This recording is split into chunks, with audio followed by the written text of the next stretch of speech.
പത്തനംതിട്ട കോന്നി കലഞ്ഞൂർ ജംഗ്ഷനിൽ ടെക്സ്റ്റൈൽസ് തല്ലിപ്പൊളിച്ച യുവാവ് വസ്ത്രവുമായി മുങ്ങിയ പ്രവീൺ എന്നയാളെ പോലീസ് പിടികൂടി.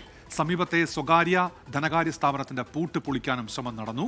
എറണാകുളത്ത് പോകണമെന്നും പുതിയ ഷർട്ടിനും ജാക്കറ്റുമായാണ് ആക്രമണം നടത്തിയത് എന്നുമാണ് യുവാവ് പറയുന്നത്. ഷിജോ കുര്യൻ പത്തനംതിട്ടയിൽ നിന്ന്. ഷിജോ, വിവരങ്ങൾ എന്തൊക്കെയാണ്? ഉന്മേഷ, ഇക്കഴിഞ്ഞ വെള്ളിയാഴ്ച രാത്രി 10 മണിയോടുകൂടിയാണ് ഈ സംഭവം നടക്കുന്നത്.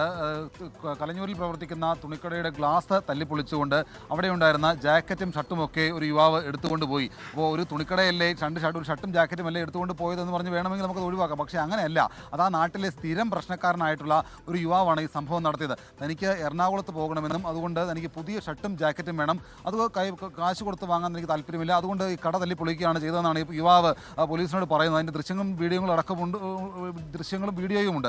ഒരു യുവാവ് ഗ്ലാസ് തല്ലിപ്പൊളിച്ചതിന് ശേഷം അവിടെ ഉണ്ടായിരുന്ന ജാക്കറ്റും 2 ഷർട്ടും ഒക്കെ എടുത്തുകൊണ്ട് പോവുകയും ചെയ്തിരുന്നു. നേരത്തെ ഈ കലഞ്ഞൂരിൽ വിവിധ പ്രശ്നങ്ങൾ ഉണ്ടാക്കിയിട്ടുള്ള ഒരു യുവാവ് കൂടിയാണ് കലഞ്ഞൂർ സ്വദേശിയായിട്ടുള്ള പ്രവീൺ. അതുപോലെ ATM-ൻ്റെ ഗ്ലാസും അതുപോലെ തന്നെ ATM ഒക്കെ തകർക്കാൻ ശ്രമിച്ചിട്ടുണ്ട്. കഴിഞ്ഞ ദിവസം രാത്രി 10 മണിയോടുകൂടി തുണിക്കടയുടെ ഗ്ലാസ് തല്ലിപ്പൊളിച്ച് ഈ വസ്ത്രങ്ങൾ എടുത്തുകൊണ്ട് പോയതിന് പിന്നാലെ തന്നെ അവിടെ ഉണ്ടായിരുന്ന ഒരു സ്വകാര്യ ധനകാര്യ സ്ഥാപനത്തിൻ്റെ പൂട്ട് തല്ലിപ്പൊളിക്കാനുമൊക്കെ യുവാവ് ശ്രമിച്ചിരുന്നു. എന്തായാലും കടയുടമയുടെ പരാതിയിൽ കൂടുതൽ പോലീസ് കേസെടുക്കുകയും യുവാവിനെ കഴിഞ്ഞ ദിവസം അറസ്റ്റ് ചെയ്യുകയും ഒക്കെ ചെയ്തിട്ടുണ്ട്. അറസ്റ്റ് ചെയ്ത യുവാവിനെ നിലവിൽ റിമാൻഡ് ചെയ്തിരിക്കുകയാണ്.